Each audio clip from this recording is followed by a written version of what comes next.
Ladies and gentlemen, your favorite white colonizer back here with another video. Tal, the traveling clat, live in Israel. Bibi Netanyahu has a message for Hamas. Let's take a look. סיימתי כעת דיון מעמיק של 4 שעות בקבינט המדיני-ביטחוני. כולנו הבנו תרעומת מהמצב המזעזע של 3 חטופינו ששוחררו בשבת האחרונה. כולנו גם בירכנו על הדרישה של הנשיא טראמפ לשחרור חטופינו עד שבת בצהריים, וכולנו גם בירכנו על החזון המהפכני של הנשיא לעתיד עזה. לאור הודעת החמאס על ההחלטה שלו להפר את ההסכם ולא לשחרר את החטופים שלנו, הנחיתי אמש את צה"ל לצבור כוחות בתוך רצועת עזה ומסביב לרצועת עזה. הפעולה הזאת מתבצעת בשעות אלה, היא תושלם בזמן הקרוב ביותר. ההחלטה שהעברתי בקבינט פה אחד היא זאת: אם חמאס לא יחזיר את חטופינו עד שבת בצהריים, הפסקת האש תיפסק וצה"ל יחזור ללחימה עצימה עד להכרעה סופית של החמאס. You guys can see here a new, more confident Bibi Netanyahu. For those of you guys who are listening, because I know some of you guys listen to me like a podcast, which is really cool. Shout out to those of you guys who listen to me while you're doing other things or driving your car. Ohev otchem. So cool that you guys are listening to me in that manner. I never thought that this would be something that people listen to me passively, which is really cool because I like to listen to this stuff passively, so it's an honor of mine. Bibi Netanyahu basically said, in accordance to Trump's plan, we support it. We support the idea that if all the hostages are released by 12 p.m. on Saturday, we will continue the ceasefire operation into phase 2.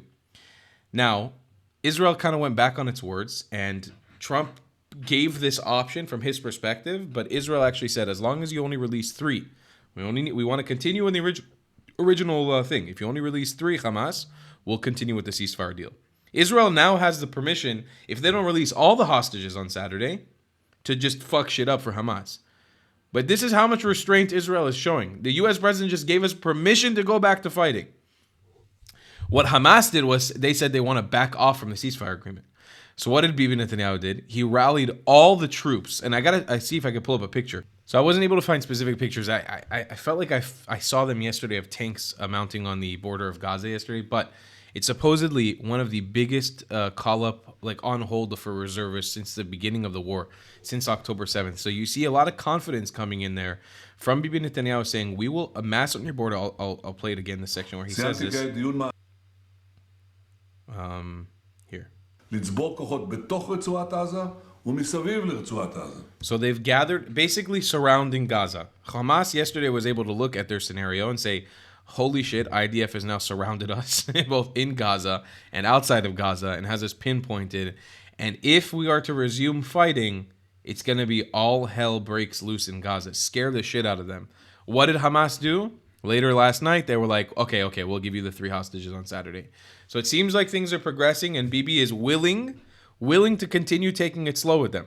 He's not looking to release all the hostages at once, probably because he knows that Hamas doesn't actually have it.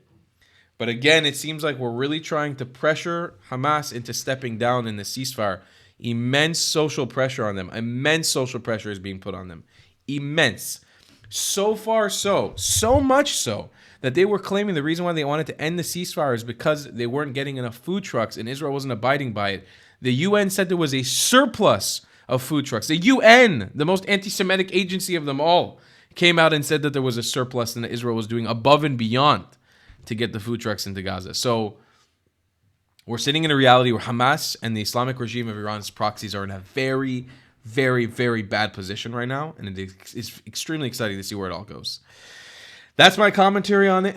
Let's see what happens tomorrow and throughout the week. We have till Saturday to see what happens with the rest of the hostages by that 12 p.m. ultimatum deadline that Trump put down. We'll see you then. I love you guys a long time. Thanks for watching and supporting my channel. Goodbye, clats. If you believe in my content and want to support me, just know your help is needed. There's a bunch of great ways to support me, being PayPal, Buy Me a Coffee, or joining my Patreon community down below. Patreon is the best way to support my channel, and you'll get a bunch of cool perks depending on what tier you join. Another great way to support me is by buying my merchandise on thetravelingclat.com. I regularly drop new merch designs like this beautiful hat, or this amazing shirt, where you can support the channel and get something cool for yourself. I also have an amazing Discord community with people from all over the world. Thank you so much for your support.